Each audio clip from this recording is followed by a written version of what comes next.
جی والی بات جو ہے یا کوئی ایسی بات، میرا سوال یہ آپ نہیں، اس میں نہیں وہ مرزا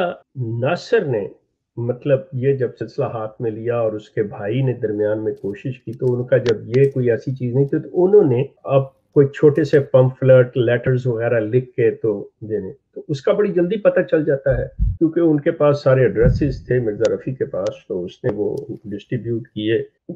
میل کے ذریعے پاکستان میں بھیجے، تو فوری طور پر پتہ چل گیا کہ یہ چیز ہو رہی ہے، تو ان کو اندازہ ہو گیا اسی وقت کہ یہ چیز ایسے چل رہی ہے، تو مرزا ناصر واز مینٹلی پریپیئر کہ یہ چیز ہونے والی ہے، تو اس نے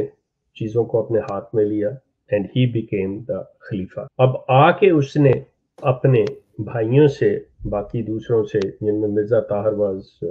وہ آگے پیش تھے، سارا سلسلہ کیا کہ بھائی اس چیز کا خطرہ ہے، لیکن چونکہ خلافت ہم نے اپنے گھر کے اندر رکھنی ہے، باہر جانے نہیں دینی، اب یہ بھی مسئلہ ہے، لیکن اگر ان کو بھی شامل نہ کیا جائے جو دوسرے اعلیٰ عہدوں پر فیملی سے باہر کے لوگ ہیں، تو اگر ان کو نہیں لیتے تو تب بھی بات نہیں بنتی۔ اب انہوں نے ایک چیز جو ڈالی ہوئی تھی ذہن میں وہ یہی تھی کہ اگر ہم آپ کو نکال دیں، جو بھی کسی کو بھی چاہے کتنے عہدے پہ بھی اخراج کر دیں، تو پھر اس کا کوئی اس سے بات نہیں کرتا، کوئی اس کا سلسلہ نہیں۔ اب جس احمدی نے ساری زندگی اپنی ان کے اندر گزاری ہو، بچے مطلب ان کے اسی کلٹ کے اندر بیاہے ہوئے ہو اور دوسرے لوگ رشتہ دار، تو پریشر جو ہے آپ کے اوپر ایک بلڈ اپ ہو جاتا ہے، آپ سوچتے ہیں میں کدھر جاؤں گا۔ یہ بالکل وہ چیز ہے، آپ سوچئے کہ جب میں نے ان کو چھوڑا ہے تو مطلب میرے لیے تو بالکل ایسا تھا کہ میں کسی جنگل میں آ گیا ہوں۔ وہ کیسے کہ سارے میرے واقف کار تو یہ احمدی لوگ ہی تھے نا، کہ ان کے ساتھ بیٹھنا اٹھنا کھانا پینا، ہر جگہ آنا جانا، رشتہ داریاں، کوئی بھی مسئلہ ہو تو یہی۔ باہر کی دنیا کو تو مطلب آپ اندازہ کریں، یہاں پہ مجھے یہ بات کہنی پڑے گی کہ مسلمانوں کے لیے احمدی کے دل میں نفرت کے علاوہ کچھ آنیسٹلی، اب یہ انچی بات ان کو جو سچی ہے یہ بڑی دکھے گی اور یہ مجھے کہیں گے یہ غلط ہے، یہ دنیا کا سب سے بڑا جھوٹ ہوگا اگر یہ کہیں گے کہ ہم مسلمانوں سے نفرت نہیں کرتے۔ بندہ احمدی ہو اور مسلمانوں سے محبت کرے، امپاسبل۔ آپ اندازہ کریں یہ کس قسم کی زندگی گزارتے ہیں اور یہ منافقت کی کتنی مطلب کس اعلیٰ مقام پر ہیں، اور کیا انتہا ہے منافقت کی کہ جب یہ آپ لوگوں سے مسلمانوں سے ملتے ہیں تو جی ہم بڑی محبت ہمیں، جی مسکراتے چہرے سے آپ ہمارے مسلمان بھائی ہیں، مطلب انہیں یہ نہیں پتا ہوتا ہم کیا کہہ رہے ہیں، ہمارے اندر کیا ہے، ہم انہیں سمجھتے کیا، ہم انہیں یہ سمجھتے ہیں کہ یہ لوگ وہ ہیں جو جانتے بوجھتے ہوئے رسول کریم کو، قرآن کو، اللہ کو مانتے ہوئے، چونکہ یہ مرزا غلام احمد کو نہیں مانتے اس لیے ان سے بڑا گمراہ کوئی نہیں۔ یہ چیزیں جو احمدی بچہ پیدا ہوتا ہے نا، اس کے ساتھ ہی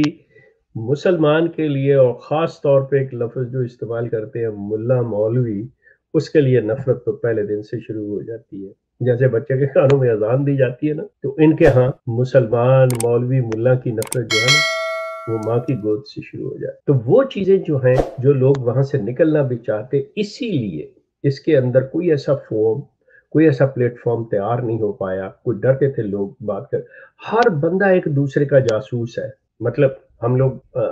بینگ این احمدی اگر کسی ایک محفل میں بیٹھے ہوئے بات کریں تو فوری طور پہ سب کے کان کھڑے ہو جائیں گے اور وہ کہیں گے اچھا جی آپ نے یہ سوال کیا کیسے، تو فوری طور پہ کہے گا میں رپورٹ کروں جی امیر صاحب کو، جی اپنے قائد صاحب کو، فلاں عہدیدار کو یہ کروں کہ ان کا خیال رکھیے جی شیخ صاحب نے آج ایسی بات کی ہے، مجھے لگتا ہے کہ کوئی ایسی بات ہو گئی ہے، شیخ صاحب کو تھوڑے سے ایسے ویسے ہو رہے ہیں، تو ساتھ ہی ان کے ساتھ پھر سلسلہ یہ ہو جاتا ہے کہ باتیں شروع ہو جاتی ہیں کہ اچھا جی آئیں بیٹھے تو باتوں میں بات چھیڑ دیں گے کوئی بھی۔ اب بندہ سمجھتا ہے کہ میں اپنے اندر بیٹھے دوسرے سے بات کر رہا ہوں، یہ تو وہ تصدیق ہوتی چلی جاتی ہے ان کو کہ ہاں اس کا یہ، تو اس کو خیال رکھو جی اس بندے کا، جی اس کے گرد دائرہ بن جاتا ہے، اس کے نام کا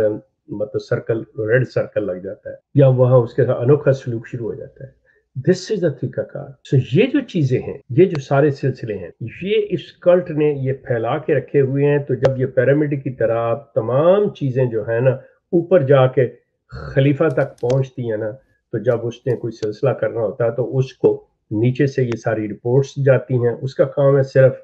دستخط کر دینا، ہاں جی ٹھیک ہے اس کا اخراج کر دیا جائے، بغیر سنے بغیر کیے۔ یا تو یہ کرے نا وہ شخص کہ کسی ایسی عدالت کے حوالے کرے کہ ٹھیک ہے اس پہ یہ ایلیگیشن ہے، اس پہ یہ الزام ہے،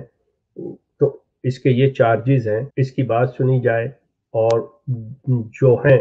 کمپلینٹنٹ ہیں ان سے بات لی جائے اور پھر اس کا فیصلہ، وہ تو ہے ہی نہیں، یہ پیورلی اپنے ان جاسوسوں پہ، ان اپنے عہدیداروں پہ تقیہ کرتے ہیں، اور جو وہ بات کہہ دیں وہ بالکل مان لی جاتی۔ مطلب ریسنٹلی جو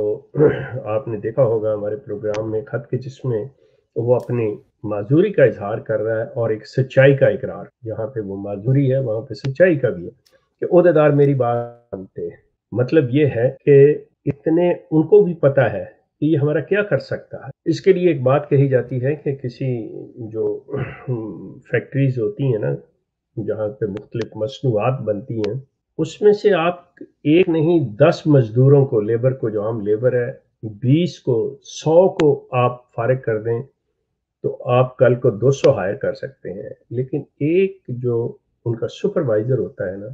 اس کو اتنی آسانی سے نہیں، کیونکہ اس سپروائزر تیار کرنے کے لیے بڑی محنت، پیسہ اور بہت کچھ صرف کرنا پڑتا ہے، اس کو ٹرینڈ ساری پالیسی سمجھانی پڑتی، کیونکہ اس نے کام لینا ہوتا ہے۔ سو یہ عہدیدار جو ہیں یہ وہ سپروائزر ہیں، تو ان کی بات ماننے پہ یہ لوگ مجبور ہوتے ہیں۔